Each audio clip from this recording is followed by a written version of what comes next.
Good morning, everybody, and welcome to another week of Live at the Peg. This week, Simon's back. Hey guys. And Simon is back in more ways than one. Not only is he back here on Live at the Peg, he's back in the office. Yeah, as strange as it sounds, I was excited to be back. Yeah. Vacations are good, but it's fun to get home. Yes, that it is. Vacations are good, but they can also be quite tiring. Well, we're glad you're here resting up. Oh yeah, definitely. This week, I really wanted to talk about something that you started to explore in a blog post, which is Google My Business. We got so many positive notes on the blog post and on the email. Google My Business, why? Well, honestly, why not? It takes a matter of minutes to set up with verification aside, and it just has a world of benefits. If you have, especially a brick and mortar business, but even a website or something where you're trying to direct traffic, you should probably think about setting up a Google My Business.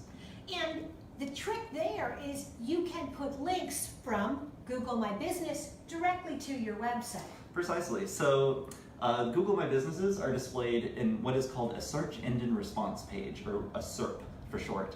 So you'll notice when you do a Google search, you'll get a bunch of listings, and then sometimes there'll be off to the side a little box with some information. Say you're Googling just a local business or something like that. This will often be the name of the business. It'll have links for the website of the business. It will have a button to take you directly to Google Maps for directions, for their phone number, for reviews. It's just a very useful tool, and it's so simple to set up that you'll really see massive benefits for business. And so once you have your Google My Business set up, it's not a set it and forget it, is it? Not necessarily. I mean, you want to keep posting onto it.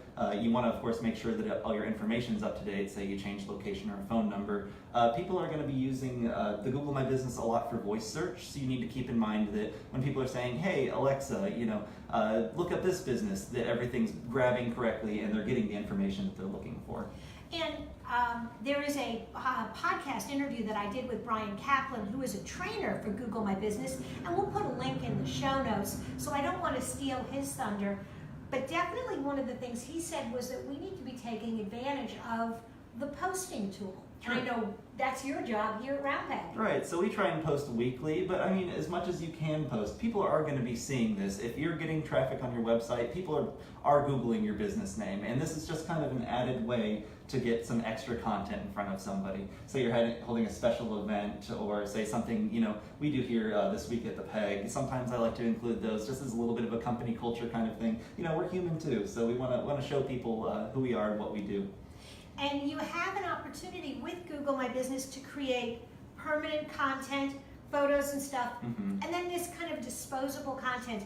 And Google really values both. And just as Google looks at your website being updated and giving you priority in search, they give that same priority to pages on the Google My Business listing. That they do. Google loves Google, and Google also wants your customers to interact with you. So on this, on the very same Google My Business, people can post their own pictures. You mentioned that we can upload our own pictures. They can have, say you're a restaurant, and you get some customers in, serve them a really attractive looking plate of food. They're going to snap that pic. They're going to throw it on Google My Business. And more importantly, directly on Google My Business are your reviews. Reviews are very important to monitor, and you can even respond to them. Say you get left a bad review, you want to kind of not save face, that's not the right word, but you want to kind of respond to them and make sure that everything went okay. That's the place to do it. And I know when I'm looking at a restaurant or a hotel, I go to their Google My Business page because not only can I see the Google reviews, but I can see links to reviews on other sites. And so you want to have you want people to tell your story. You want them to share pictures of their experience with you. You want to be seen as being responsive, because all of that increases your positive authority on the internet. Yeah, it's kind of a catch-all. But the scary thing is, if you didn't personally make a Google My Business for your business, it's still possible that there is one in existence for you to claim.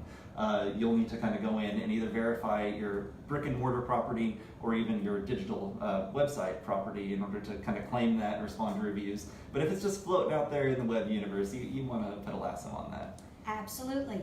If you need help setting up or claiming your Google My Business page, you know who to call. That's it for this week. Bye, guys.